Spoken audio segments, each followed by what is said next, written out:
Lena Cross knew how to smile through cracked teeth. At Ruby's Diner off Highway 67 in South Dallas, she served coffee with a side of charm, even when her feet ached and tips barely covered rent. At 30, she had the kind of beauty that made men look twice and women look wary. Dark, clever eyes and a curve to her lips that said she'd learned to fight for what she wanted. She was no stranger to losing. Not love, not money, not pride. But Ethan Whitmore was supposed to be her win. He was everything she wasn't. Polished, pedigreed, rising fast in Dallas politics. Lena met him late one night when he came into the diner with a loosened tie and a tired smile, slumming it after a campaign fundraiser. She brought him pie. He left his number on a napkin. For a year, they danced in two different worlds, his filled with gallery openings and donor brunches, hers with double shifts and past due notices. Still, Lena made herself fit. She wore heels until her arches blistered, Googled which fork went where, and laughed too hard at political jokes she didn't understand. She believed, or tried to, that he cared enough to make her permanent. Then came the phone call. She wasn't supposed to hear it. Ethan had left his Bluetooth speaker connected in the bathroom. Lena had just come out of the shower when she heard his voice echo off the tile. Yeah, she's sweet, but she's not stable. Not long-term material. After the primary, I'll let her down easy. Diane's father is ready to endorse me. I can't risk that for a waitress with baggage. Waitress with baggage. It wasn't just heartbreak, it was annihilation. She saw her entire life slipping through the cracks of someone else's ambition. The promises, the dinners, the whispers in bed, it was all smoke. And then, without thinking, her hand drifted to her stomach. A wild, dangerous idea took root. What if there was something he couldn't walk away from? The next morning, she sat across from Ethan at a trendy brunch spot in Uptown, clutching a mug she didn't drink from. "I'm pregnant," she said, barely above a whisper. Ethan blinked. Fork paused midair. "You're sure?" She nodded, eyes wide and trembling. Her performance was Oscar-worthy. Years of surviving had taught her how to lie like it was breathing. He was quiet the rest of the meal. Then, as they stepped out into the Texas heat, he said the words that would change everything. "We need to make this official." A ring came 2 weeks later. A press announcement the week after that. Suddenly, Lena was living in Highland Park, surrounded by marble countertops, silent housekeepers, and the sharp smile of Margot Whitmore, the mother-in-law from hell. But late at night, when Ethan was asleep and the diamond felt too heavy on her finger, Lena would press a hand to her flat belly and wonder what she'd done. She had him now. But for how long? 3 months into the lie, Lena Cross had a walk-in closet, a Range Rover she didn't know how to park, and a schedule full of things she didn't understand. Luncheons, fundraisers, women's auxiliary meetings. Highland Park was everything South Dallas wasn't. The air smelled like landscaping and old money. The women didn't sweat, they glistened. They greeted her with tight smiles and insincere compliments, their eyes drifting toward her belly as if silently calculating the due date she hadn't quite figured out yet. She had upgraded everything: her hair, her nails, her vocabulary. She no longer said y'all at events. She practiced her smile in the mirror the way pageant girls did, wide enough to appear warm, tight enough to hide the fear. Because every room she walked into whispered the same thing: she doesn't belong. At home, she played the part of glowing, expectant mother. She nibbled on organic prenatal snacks, left prenatal yoga mats in view, and stacked glossy baby books around the house. Ethan barely noticed. He was consumed with campaign strategy meetings and photo ops with city leaders. He didn't ask questions. He liked how Lena looked beside him, soft, domestic, and devoted. But Margot Whitmore was another story. Lena first met her future mother-in-law at a conservative charity gala, where Margot descended like a frost-covered chandelier in a silk-sheathed dress. She shook Lena's hand as if she might catch something. "You're from South Dallas, correct?" Margot asked with a smile that didn't reach her eyes. Such character in that part of the city. Lena returned the smile, even though her molars were grinding. "Yes, ma'am. We make do." From that moment, Margot made it her mission to find the cracks in Lena's new facade. She stopped by the house unannounced. She asked subtle but invasive questions about Lena's doctors, her birth plan, her family history. Lena lied as smoothly as she could, but Margot's eyes missed nothing. At one brunch, surrounded by crystal and monogrammed napkins, Margot offhandedly mentioned she had spoken to a friend on the board at Lena's supposed OBGYN's clinic just to inquire. The room froze. Lena nearly dropped her fork. She realized then that Margot wasn't just suspicious, she was hunting. Lena doubled down. She printed fake appointment cards, ordered ultrasound images online, and planted vitamins around the bathroom. Every night she pressed her hand to her belly, now padded with silicone, and rehearsed her answers. Still, the whispers followed her. Among the campaign wives, the junior league women, even Ethan's staff. Her accent was too rough. Her roots showed between color appointments. Her laugh was too loud. But none of that mattered if she could keep Ethan. That lie was her ticket to a life she'd never been allowed to want, and she'd die before giving it up. The walls were starting to close in, and Lena could feel it. It began with a missed call from a number she didn't recognize. A voicemail. A man's voice, clipped and professional. "Mrs. Whitmore, this is Todd Madsen, following up on our meeting. I'll email the photos once they're processed. Call if you need discretion." She played it 3 times before deleting it. Photos, meeting, discretion. It didn't take a genius to figure out Margot Whitmore had hired someone to tail her. A private investigator. Lena pictured a balding man with a zoom lens snapping shots of her at Whole Foods buying decaf coffee and pretending to have Braxton Hicks. She should have panicked. Instead, she got smarter.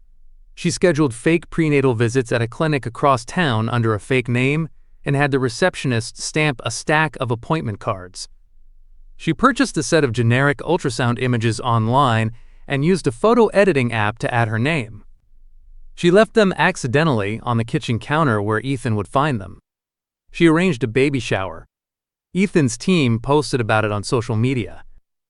There were pink decorations, catered cupcakes, and curated gifts from people who didn't know her but smiled for the cameras.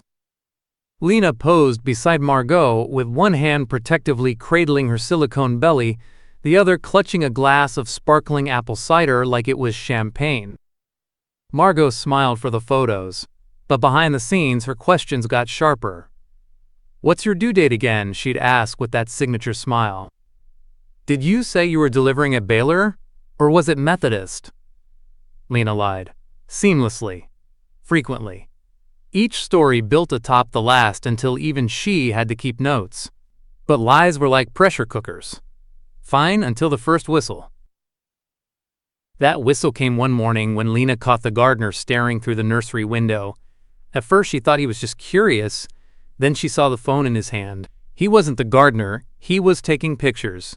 The nursery was mostly for show, designer crib, hand-stitched quilt, a mobile imported from Italy, but now it felt like a stage set under surveillance.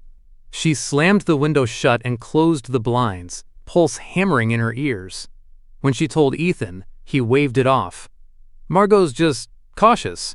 She's old school. Don't let it get to you." But Lena knew better. Margot wasn't cautious. She was calculated. Later that week, the investigator called again. This time, Lena picked up. "You're not supposed to answer," he said flatly. "Well, you're not supposed to stalk people," she snapped. He hesitated. "Just doing my job. But if I were you, I'd watch your back. That woman's not just suspicious. She's building a case." Click. That night, Lena couldn't sleep. She lay in the guest bedroom, her real sanctuary. Surrounded by baby catalogs and prenatal books she never read, staring at the ceiling. Margot had money. Influence. Lawyers. Lena had lies. Tricks. And a deadline fast approaching. The problem was, real pregnancies ended in real births. And Lena's due date was getting dangerously close. The lie was unraveling. The silicone belly Lena wore had gone from clever disguise to suffocating prison. Every morning she strapped it on beneath flowing maternity dresses. Every night she peeled it off with shaking hands, terrified someone would knock on the bedroom door before she could hide it. Margot was circling like a hawk. The PI had gone quiet. Too quiet. Ethan was distant, distracted, barely paying attention to her anymore, except when cameras were around. The campaign was gaining momentum, and Lena knew the clock was ticking. Her due date was 3 weeks away. She needed an exit plan. She spent 3 sleepless nights pacing the nursery, this room filled with beautiful, meaningless things. Handcrafted wooden toys, pastel wallpaper, imported baby clothes, with price tags still on them. There was no baby coming. There never was. Unless she found one. The idea didn't come as a thunderbolt. It crept in, dark and quiet. A few weeks earlier, she'd read a story online about a woman giving birth alone in an out-of-town motel. The baby was safe, the woman disappeared, and the child ended up in the system. Something about it stuck with her, how easy it was to vanish if no one knew your name. So she began watching, not hospitals, too many cameras, but urgent care clinics, bus stations, and small-town ERs. She told herself she was just curious, just gathering information. But that changed the night she drove 2 hours south, past Waco, to a roadside motel near Temple. She checked in under a fake name and texted Ethan. "Water broke. At my aunt's house. Closest hospital is out here. We'll keep you posted." He replied with a thumbs up and a heart emoji. She knew then. He didn't care where the baby came from. He just needed one. The next part was chaos and instinct. She parked outside Methodist Hospital in Dallas the next night, hair pulled back, scrubs she'd bought online hanging off her frame. She slipped inside through the backstaff entrance during a shift change. She had no plan, only a backpack, a burner phone, and adrenaline. The maternity ward smelled like bleach and lavender. She walked past a nurse's station and turned down a hallway, her heart beating so loud she couldn't hear her footsteps. She found the room by accident, a young girl asleep, IV in her arm, alone, and in the bassinet beside her, tiny, swaddled, pink. No one saw her. Lena moved quickly, mechanically. She scooped the baby up, wrapped her in the emergency blanket from her bag, and whispered, "It's okay. I'm your mama now." She was gone before the nurse returned to check vitals. Back in the motel room, she stared at the baby for hours. She didn't cry. She barely moved, just breathed, shallow and rhythmic.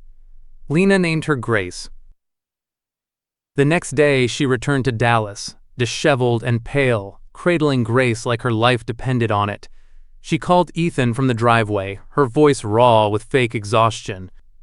It was awful. Emergency delivery. Small clinic out near Hillsboro. "The baby, she's okay, but I didn't want to scare you." Ethan rushed home, gave her a stunned, joyful hug. His eyes went straight to Grace, then quickly, too quickly, away. No questions, no doubt. The lie had worked. A stillbirth out of town, a miracle baby, and no one to contradict it. But as Lena sat in the pristine nursery, rocking Grace to sleep under the soft whir of the ceiling fan, her hand trembled. Somewhere out there, a mother was waking up to an empty bassinet, and someone eventually was going to come looking. 3 days after bringing home Grace, Lena was still on edge. She kept the curtains drawn in the nursery, jumped at every knock, and barely slept. Grace was a quiet baby, eerily so. She barely fussed, barely cried.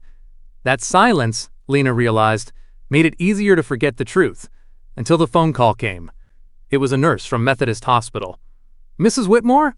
We just had a woman show up claiming her newborn was taken from our maternity ward.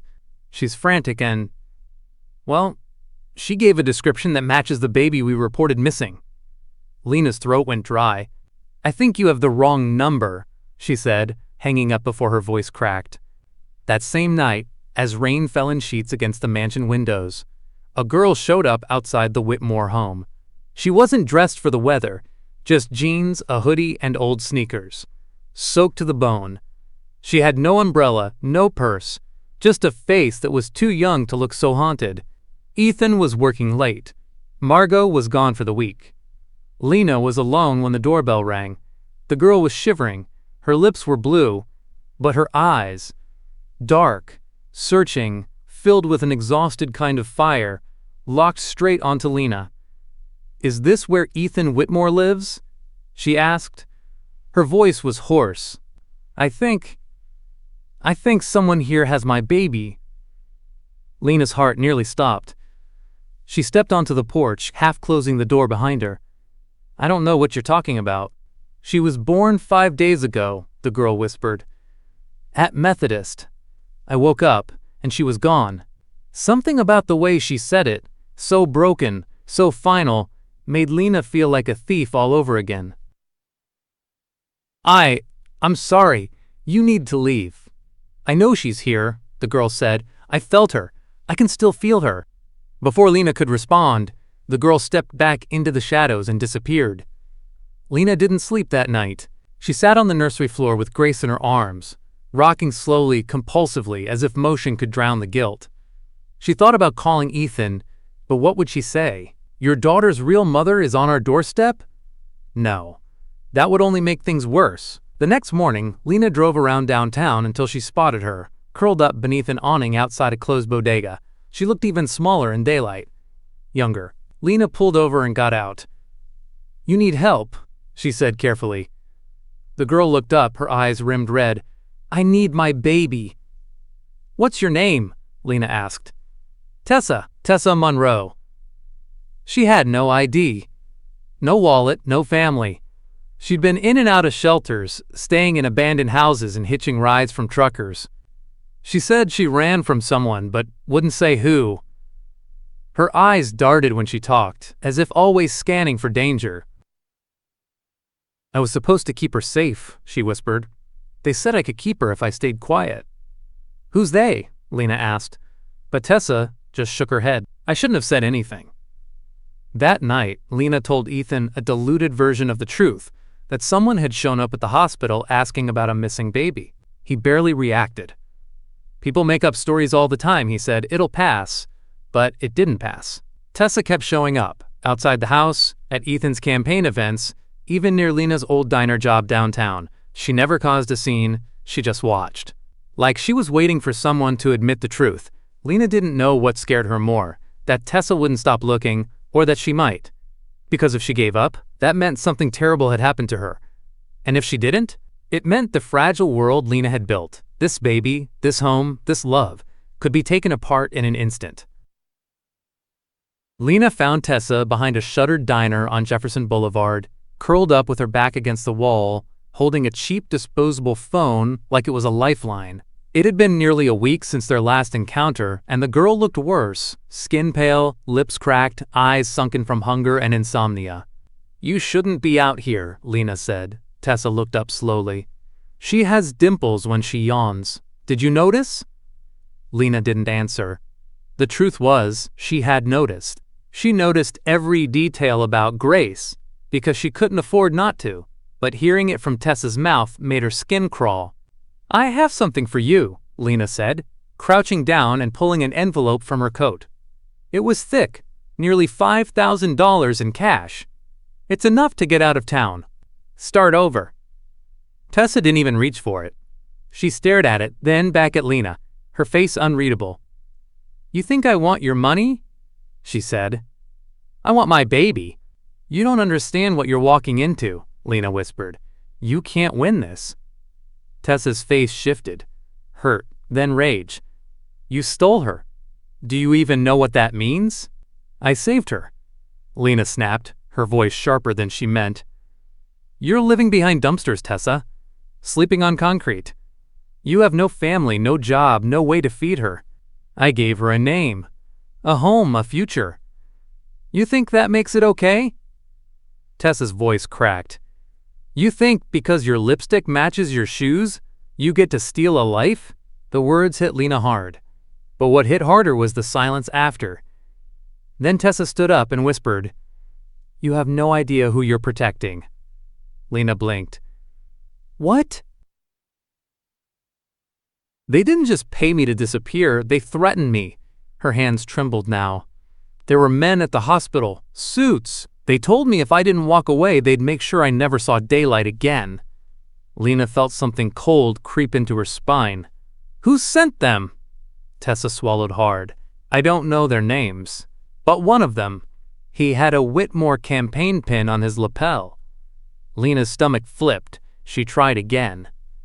"Take the money, please. Just go." Tessa didn't move. "You really don't get it, do you? I'm not scared of you. I'm scared of him. Of what happens if I stop looking." A beat passed. Then she added, quieter, "They think I'm nobody. They think I can't fight. But I've survived worse than this, and I'll keep coming back until someone listens." She turned and walked away, disappearing into the alley like smoke. Lena stood there in the dark, the envelope still in her hand, heart pounding like a warning bell. She thought about what Tessa said, about threats and suits, and fear that didn't start with her. Back home, she watched Ethan that night as he rocked Grace in the nursery. He looked calm, focused, even fatherly. But something about his stillness unnerved her. He never once asked where Grace came from, and now Lena had a sickening thought. Maybe he never had to. Lena had never gone through Ethan's private office before. It felt like trespassing, something his mother Margot might do, not her. But after what Tessa said in the alley, about men in suits, about being threatened, Lena needed answers. It was late. Ethan had left for a last-minute dinner with a donor. Grace was asleep. The house was quiet, except for the faint hum of the refrigerator and the ticking grandfather clock in the foyer. The office was perfectly staged. Books on law and leadership lined the shelves. Photos of Ethan shaking hands with mayors and city officials lined the walls. A campaign poster for his upcoming congressional run leaned against the window. "Ethan Whitmore, a future for all of us."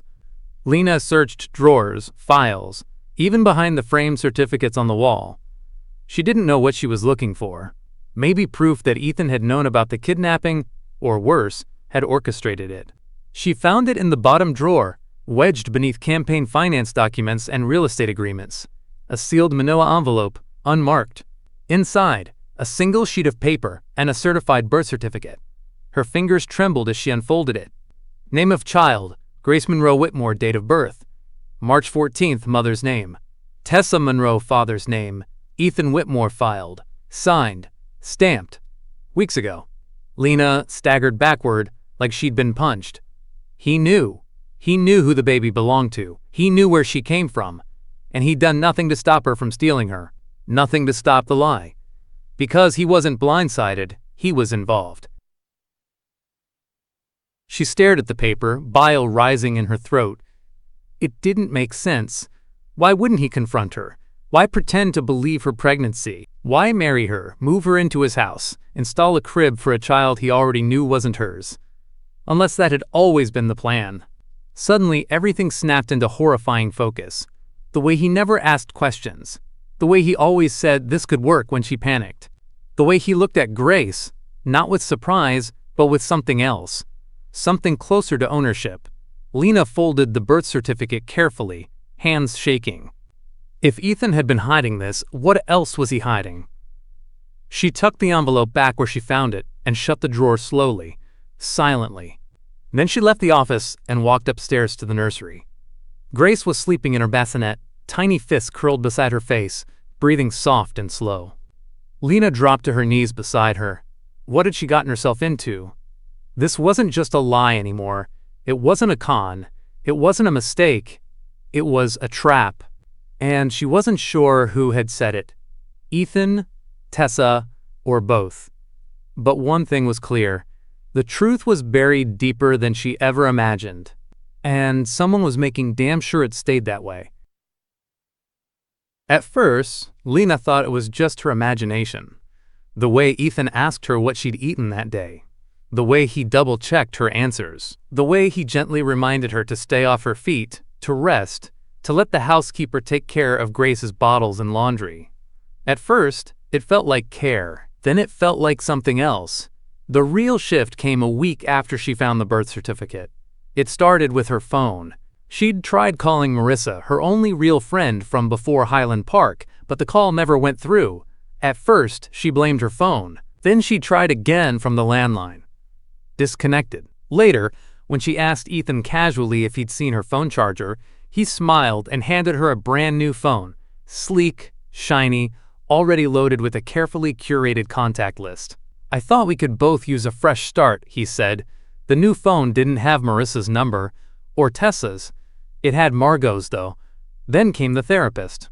Dr. Alice Goodman arrived every Thursday at 10 a.m., always sharply dressed, always polite, always smiling, as she sat in the sunroom with her notebook open and pen poised. She asked all the right questions. How are you adjusting? Are you getting enough sleep? Do you feel overwhelmed? But Lena noticed she never asked about the past, never dug too deep. It was like she already knew what answers she needed Lena to say. "She's just here to help," Ethan said one evening as they bathed Grace together. "You've been through so much. You deserve support." Support. That's what he called it when the housekeeper started reporting Lena's whereabouts to him. When Lena came back from a walk to the park with Grace, and Ethan casually mentioned the exact time they'd returned. "You left the house at 3:42 and got back at 4:19, he said as he swirled ice in a glass of bourbon. "Quick walk." It wasn't a question. Lena started noticing more things. Tiny cameras tucked into light fixtures, strange blinking on the baby monitor even when it was turned off, her laptop locking her out of emails she swore she hadn't deleted. When she tried to visit a pediatrician on her own, the receptionist said her insurance had been changed. "Your husband's office called. All appointments go through them now." Them. Every decision passed through Ethan, every movement noted, logged, analyzed. Even Margot had gone strangely quiet. No more passive-aggressive jabs, no more cold looks. Just strained smiles and clipped visits, where she stared at Grace too long but said too little. One night, Lena stood in the nursery, swaying with Grace in her arms, watching Ethan's reflection in the hallway mirror. He was on the phone. Voice low, calm. "She's adjusting," he said. "She won't be a problem." Lena's blood went cold. She didn't know who he was talking to. But she knew he wasn't talking about the baby. He was talking about her. She looked down at Grace, asleep in her arms, and realized the terrifying truth. She wasn't a partner. She wasn't even a wife. She was a liability. And the walls around her were no longer metaphorical. They were real. Margot Whitmore had always believed in keeping family matters out of the press. Appearances were everything in Highland Park. And she'd built her life, her empire, on quiet dominance and whispered threats over morning mimosas. She hadn't clawed her way into Texas society just to have her son ruin it all with some waitress and an illegitimate baby. But what she had discovered in the last 3 weeks disturbed even her. It wasn't just Lena's lie anymore, it was Ethan's. And it was darker than she could have imagined. She'd known about the fake pregnancy weeks ago. She'd hired the private investigator herself, quietly, discreetly, and paid him extra to follow Lena's every move. But when Lena turned up with a real baby in her arms and a fabricated tale of an out-of-town stillbirth, Margot knew something didn't add up. So she kept digging. Medical records, hospital logs, surveillance footage. She found it all, including a grainy video clip from Methodist Hospital's back entrance. A woman with a hoodie, a baby in her arms, time-stamped hours before Lena's supposed return from Austin. And then came the call from her investigator. A file, emailed, encrypted. Inside, a birth certificate. Real, legal, processed. Grace Monroe Whitmore. The mother, Tessa Monroe. The father, Ethan Whitmore. Margot dropped her glass of Chardonnay when she read it. It shattered across her travertine kitchen floor. She stared at the email, then at her reflection in the stainless steel refrigerator. Her son had fathered a child with a girl whose name sounded pulled from a list of foster care cases. Worse, he'd used Lena, allowed a kidnapping, covered it up, and then installed her as a public facade to keep the child close. It wasn't ambition anymore, it was sociopathy. She gave it one night before acting. Just one. She arrived at the Whitmore home the next morning, early, before the housekeeper came, before Ethan could have his coffee. Lena answered the door barefoot and sleep-deprived, holding Grace like a shield. Margot didn't even glance at her. She brushed past into the foyer, lips tight. "Where is he?" she asked. Ethan emerged from his office in gym clothes, surprised. "Mother, we need to talk," she said, her voice brittle. In the study, behind closed doors, the conversation started civil. It ended with screaming. "I've cleaned up your messes before, Ethan. The interns, the bribes. But this," she hissed. "You kidnapped a child. You orchestrated this." Ethan's voice never rose. "We're protecting her. You don't understand the bigger picture." "The bigger picture?" she spat. "That baby is a Whitmore.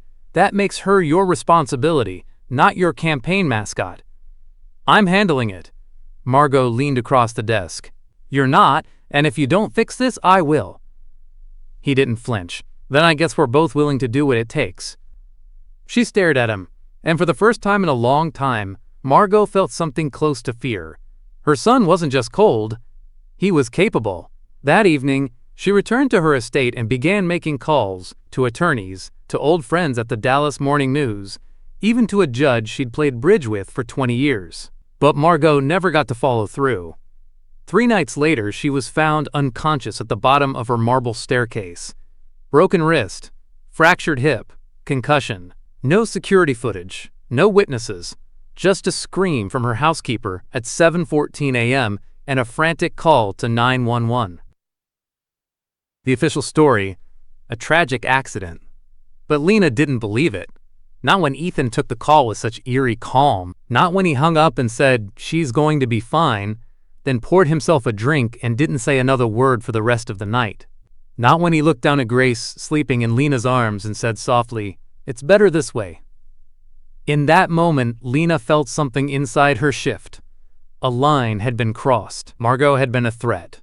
And now she was silent. How long before Ethan did the same to her? One moment, Tessa Monroe was everywhere. Calling the hospital, pressing flyers into strangers' hands at the DART station, stalking the parking lot of Methodist in a hoodie and borrowed sneakers. Lena had spotted her twice, once outside the pediatrician's office, once sitting on a bench across from the Whitmore estate, staring hard at the front gates. Then, just like that, she vanished. No more sightings, no more rumors, no missing persons report. Tessa was gone. Lena should have felt relief. A normal person might have. But there was nothing normal about this anymore. The silence didn't feel like freedom. It felt like the moment the music cuts out in a horror movie. Too quiet, too still. She asked Ethan casually if he'd heard anything. He shook his head. She was unstable. Probably ran again, he said, voice flat. She's done it before. Lena pushed. What do you mean? He gave her that polished politician smile, the kind that never quite reached his eyes. Let it go, Lena. She was never part of the plan. That night, after Grace was asleep, Lena crept into the nursery closet, where she kept a shoebox of things she hadn't had the nerve to throw away. Among them, the hospital wristband she'd ripped off in the parking garage, the burner phone she'd used to text Tessa twice before tossing the SIM card, and the folded flyer Tessa had passed out downtown. On the back, written in pen, was a note Lena hadn't seen before. LJ, don't tell him anything, she blinked. LJ? It was scribbled in rushed handwriting, barely legible. Not a note meant for her, a warning, or a reminder. Lena unfolded the paper again and stared at Tessa's photo. She hadn't looked at it in a while. Young, thin, fragile. But there was something else, a hardness in her eyes. Something that didn't fit the scared girl narrative Ethan had sold her. Tessa hadn't just been running, she'd been hiding. And now she was gone. Lena couldn't stop thinking about the initials. LJ. A brother? A boyfriend? Someone who knew the truth? She opened Ethan's laptop while he was in the shower, something she'd never dared before. He had passwords on everything. But the baby monitor app was open, still running, recording every minute of audio from the nursery. She clicked through the saved files, scrolling back to a week before Margot's fall. One clip caught her eye. Background noise, Grace's gurgling, and then a whisper. Don't let him find you again. A woman's voice, soft, broken. Tessa. She had come inside. She had stood in this room. Lena stared at the monitor, chills rising on her arms. Tessa had been in the house and left no trace. Or maybe she'd left a warning. Lena pressed play again, and again, trying to decode what the whisper meant. She thought of all the ways Ethan had slowly cut her off from the world. His silence, his surveillance, his new version of love. What had Tessa seen in him that Lena hadn't? What if Tessa hadn't run? What if she'd been taken? The next day, Lena returned to the bench where she'd once seen Tessa watching the house. She sat down with Grace in a stroller and looked around like a mother on a walk. Her eyes scanned the park, the street, the bus stop. She found nothing. Except, tucked between the bench slats, weather-warped and half-buried under a layer of mulch, a photo. Damp, faded, and curling at the edges, Tessa, smiling. Next to a young man. On the back, written in the same rushed pen, LJ 2019, don't tell him anything. Who was him? And where the hell was LJ now? The name LJ haunted Lena. Every night after Grace went to sleep, Lena combed through old social media accounts, Reddit threads, and missing person registries. Nothing under LJ Monroe. Nothing for Lucas, Landon, or Leo. But the photo she found in the park didn't lie. Tessa knew someone named LJ, someone she trusted enough to write a warning to. Then one afternoon, buried deep in a Facebook comment thread under a local runaway support group, Lena spotted a name she recognized, Tessa Monroe. A post from 2 years ago. A woman named Marlene was asking for help finding her foster daughter who had run away. The thread was full of condolences and secondhand sightings. Austin, Tyler, Houston. But one comment stood out. She's probably with LJ again. That boy never did learn how to stay out of trouble. No last name, no photo. But Lena had a new breadcrumb.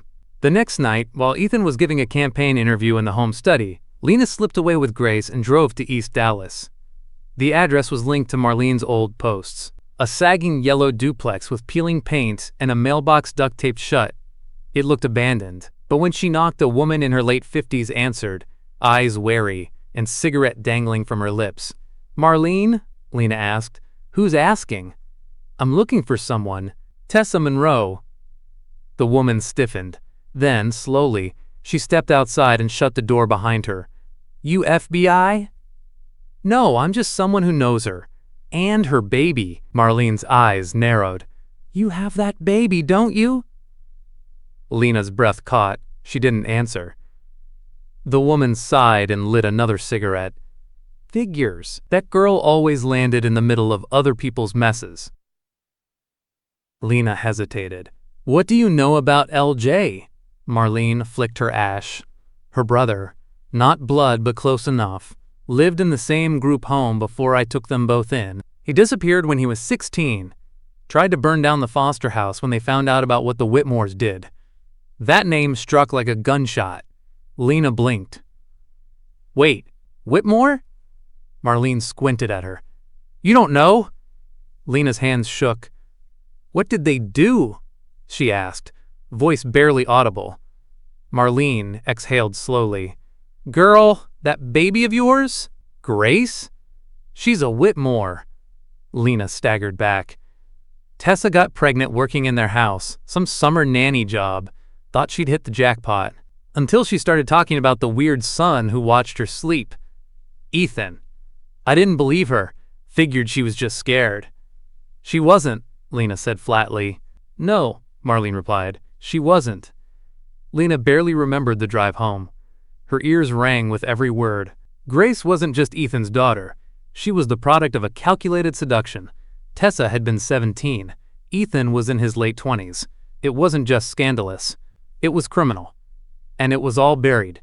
No paternity suit, no scandal, no tabloid headlines.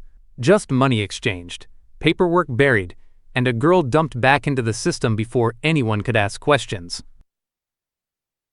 Until now.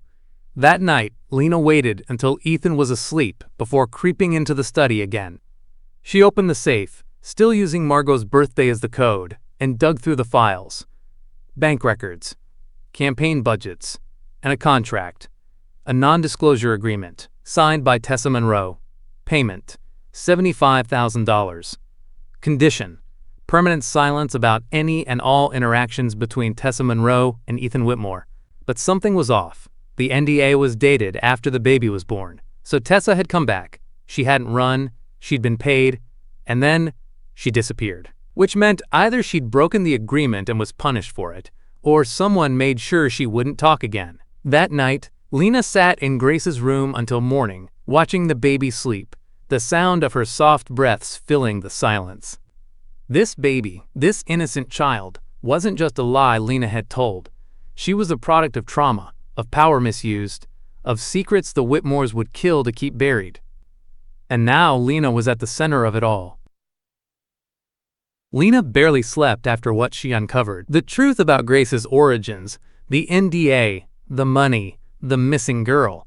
She couldn't shake the feeling that the walls of the Whitmore estate weren't just holding secrets, they were built from them. The next morning, Ethan greeted her with coffee in bed, all charm and silk pajamas, like nothing had changed, like they weren't living inside a lie that had begun to rot from the inside. He talked about polls, fundraising, endorsements. Everything's moving fast now, he said, brushing her hair behind her ear. We're gonna need to keep things tight. No mistakes. Not when the spotlight's about to hit. Lena smiled, nodded, pretended, but her skin prickled under his touch. That afternoon, she received a call from Colin Ayers, Ethan's longtime campaign manager.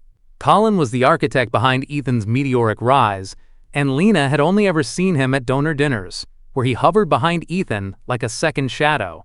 He asked to meet her privately, not at campaign headquarters, at a luxury suite in a downtown Dallas hotel. The setting screamed discretion, expensive, quiet, isolated. Colin greeted her with a glass of champagne and a sealed manila folder. Inside, a new passport, bank statements showing a trust fund in Grace's name, legal paperwork naming Lena as Grace's sole legal guardian with Ethan's signature, and a non-disclosure agreement, much thicker than the one she'd seen from Tessa. She looked up. "What is this?" "A peace offering," Colin said. "From Ethan." Lena narrowed her eyes. "Peace from what?" "From the past, from questions, from drama.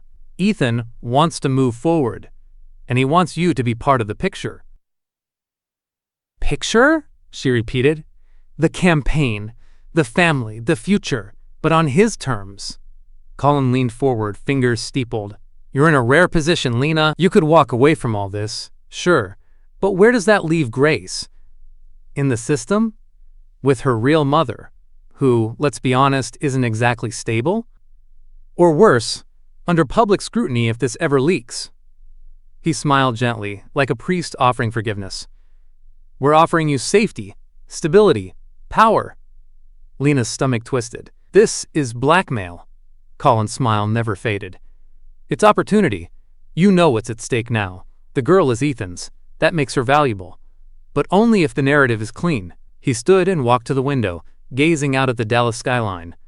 Margot wasn't willing to play the game. Look where that got her. Lena's heart slammed. Margot. The fall. The warning was clear. Colin turned back to her. "You're smart. You've survived more than most. You know how men like Ethan work. But now you're on the inside. All you have to do is stay there." Lena left without saying a word. That night, Ethan returned home with flowers and a smile.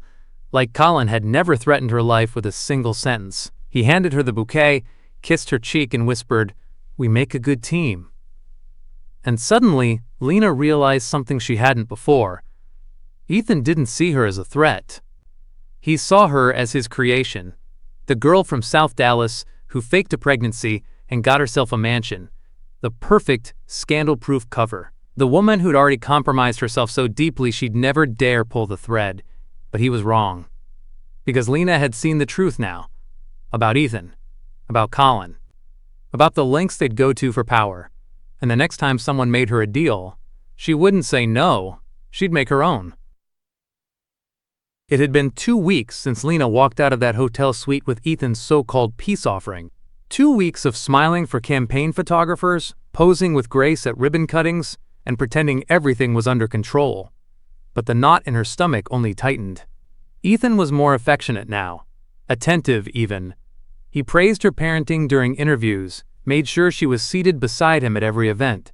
To the outside world, they were a model family, the redemption arc of a South Dallas waitress turned political wife, now raising a miracle baby. But at home, Lena noticed things. Grace's nursery was suddenly under 24/7 camera surveillance. Her car's GPS was routed through Ethan's campaign software.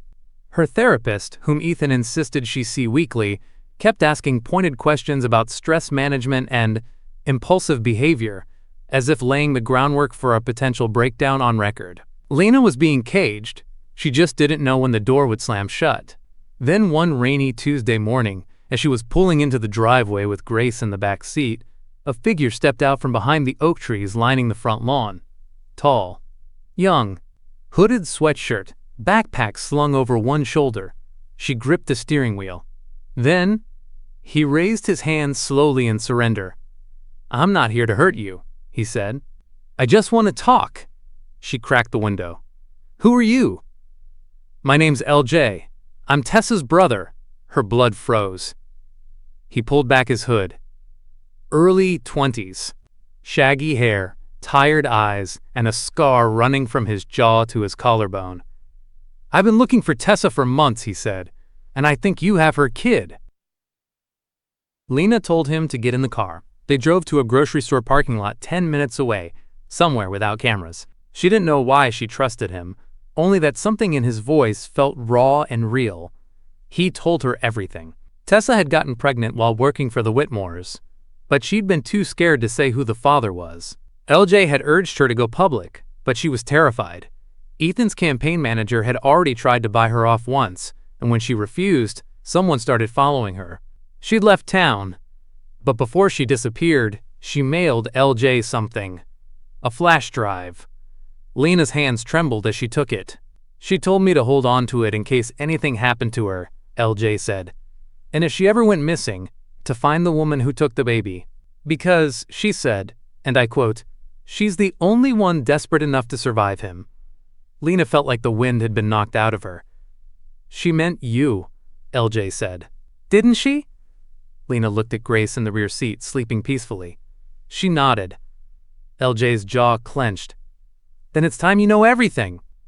They drove to a public library and used a kiosk to access the drive. There were emails, medical records, a digital scan of Tessa's NDA, but most chilling of all, there was a recording. Tessa's voice, shaky, exhausted, but clear. "If you're hearing this, it means I'm gone, and if I'm gone, it's because of Ethan Whitmore." She detailed everything. The grooming, the threats, the hush money, the night she went into labor at a women's shelter, and the man in the black car who followed her to the hospital. Then came the final words. "They want to erase me. But if I disappear, I need someone to protect her. The baby. Grace. And the only person who ever looked scared enough to fight for her was the woman pretending to be her mother." Lena stared at the screen for a long time. LJ said nothing. When they left the library, she asked for his number, then told him to lay low. If Ethan knew Tessa had left behind proof, he'd be next. That night, Lena tucked Grace into bed, turned off the monitor camera, and sat in the dark of the nursery. She wasn't just playing mother anymore. She was holding the last piece of a story Ethan had tried to erase. And now she had a choice. Stay quiet, take the money, live the lie, or use Tessa's voice to burn the empire to the ground. The flash drive haunted Lena. She kept it tucked inside the lining of her purse like a holy relic. Dangerous, powerful, and capable of blowing up everything she'd built. Every time Ethan kissed her forehead or praised her mothering skills in public, she felt the weight of that tiny device press heavier against her conscience. She couldn't stop playing the recording in her head. If I disappear, it's because of Ethan Whitmore. Every word had the ring of a deathbed confession, and Lena now realized the truth wasn't just inconvenient for Ethan, it was damning. And it was time to listen to all of it. One night, after Ethan had flown to Austin for a last-minute donor event and the house staff had gone home, Lena locked herself in the walk-in closet of the guest bedroom, the only place in the house without a camera. She plugged in the flash drive, opened her laptop, and pressed play on the full audio file. It was longer than she expected. 47 minutes of raw, tear-streaked testimony. Tessa's voice trembled as she detailed it all. How Ethan started flirting with her when she was just 16 and babysitting for his half-sister. How he mentored her, paid for her GED classes, helped her get a job in Dallas. How she found herself in a hotel room with him the night of a campaign fundraiser, pregnant weeks later, and too scared to go to the police. The hush money. The non-disclosure agreement Colin Ayers drafted. The moment she realized she wasn't just being paid off, she was being erased. I was supposed to sign the papers, disappear, and never look back. But I couldn't. Not once I felt her kicking. I couldn't let them bury me like they buried all the other women. And there were others. You think Margot doesn't know what her son is? You think Colin's hands are clean? Lena's hand flew to her mouth. The laptop screen flickered in the dim closet light. Tessa's voice dropped lower in the recording. If anything happens to me, if they say I ran, or overdosed, or vanished into the system, I didn't. I was hunted. And if you're hearing this, it's not too late. Protect my baby. Save her from the man who made her. Lena stared at the screen. Her ears rang. Her stomach rolled. The man she had crawled into bed with for 2 years. The man who held their daughter with such performative tenderness. The man who had said, I need you, on bended knee, with a ring and a secret tucked beneath his tongue. He had orchestrated everything. He had never been fooled, not by Lena's fake pregnancy, not by her lie, not even by the kidnapping, because he had planned for it. She thought of Margot's accident, of Tessa's sudden disappearance, of the surveillance cameras in every corner of the house, of Colin's veiled threats, the GPS tracking in her car, the therapy sessions that felt like interrogations. They were preparing to make her disappear next. Grace cried in the next room. Lena snapped back to the present and closed the laptop, shaking. She didn't have time to be scared. She had proof now. More than just rumor or instinct, proof. But the question wasn't whether Ethan could be exposed. It was whether he could be stopped before he stopped her. She copied the files to a second drive, then to a burner phone she bought under a fake name 2 days ago, just in case. She sent a copy to LJ with a single message. If anything happens to me, take this to the press. The next morning, Ethan returned home with a bouquet of tulips and a smile that didn't reach his eyes. He kissed Lena on the cheek. How's my girl? She looked at him, really looked, for the first time. The polished exterior, the practiced charm, the control. Not a man in love. A man who had manipulated everyone in his orbit, all while building a campaign slogan around family values. And Lena? She'd been his perfect puppet. Until now. She smiled back, cool, calm, rehearsed. She's perfect, she said. We both are. And in that moment she knew what she had to do. It wasn't just about escaping anymore. It was about blowing the whole thing up, before Grace could grow up in a house built on fear. Lena didn't sleep the night before the hearing. She sat by Grace's crib watching her chest rise and fall, memorizing the curve of her cheeks, the way her tiny fingers curled inward as she dreamed. It was the calm before the storm, because come morning, Lena Cross would walk into court and either end Ethan Whitmore's future or forfeit her own. The courtroom was packed. Cameras lined the hallway, reporters buzzed like hornets outside, and Colin Ayers, Ethan's ever-loyal campaign manager, hovered nearby, whispering strategy like they were at a fundraising gala instead of a custody hearing that threatened to shatter Ethan's world.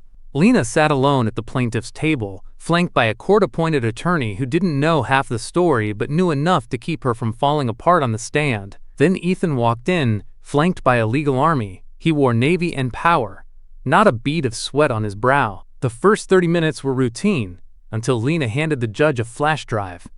Your Honor, she said, her voice steady but taut, this is the truth, the real truth.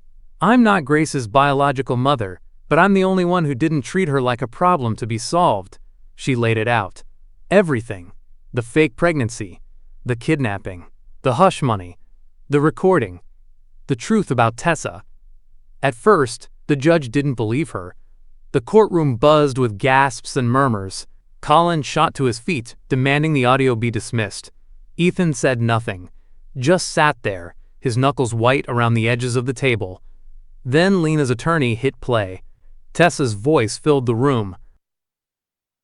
"If anything happens to me, it was Ethan Whitmore." You could hear a pin drop. The recording was airtight. The judge's expression shifted from doubt to horror. The press, seated quietly in the gallery, scribbled like mad. And then, a twist no one saw coming. The doors at the back of the courtroom opened. A woman entered, flanked by 2 U.S. Marshals. Gasps erupted. It was Tessa, alive. Pale, thinner than Lena remembered, but unmistakably real. She took the stand and told her story, how she'd been placed in witness protection after testifying against Ethan's father in a major corruption case.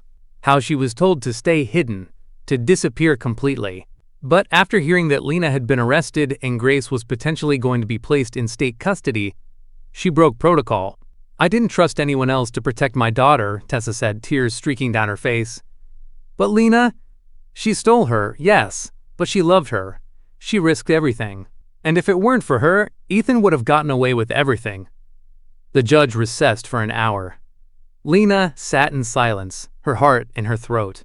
She didn't know if she was going to walk out of that building as a free woman or in handcuffs. When the judge returned, she looked straight at Lena. "What you did was illegal, unethical, and dangerous," she said. "But given the extraordinary circumstances and the compelling testimony provided, we are granting you shared custody of Grace Monroe Whitmore pending further investigation." Ethan exploded. Colin pulled him back by the sleeve. Then came the final blow. The DA entered the courtroom, handcuffs in hand. "Mr. Whitmore," the prosecutor said, "you're under arrest for conspiracy to commit fraud, obstruction of justice, and unlawful coercion of a protected witness." Ethan barely blinked. "You won't prove it." "We already have," the DA said, "and your father's lawyers are ready to flip." Lena watched as Ethan was led out of the courtroom, still composed, still smug, but for the first time, his empire cracking. Outside, the press swarmed, but Lena didn't stop. She walked past them all, clutching Grace to her chest, past flashing cameras and shouted questions. She didn't need to say a word. She'd already spoken the truth. And now, it was over. Or maybe it was just beginning.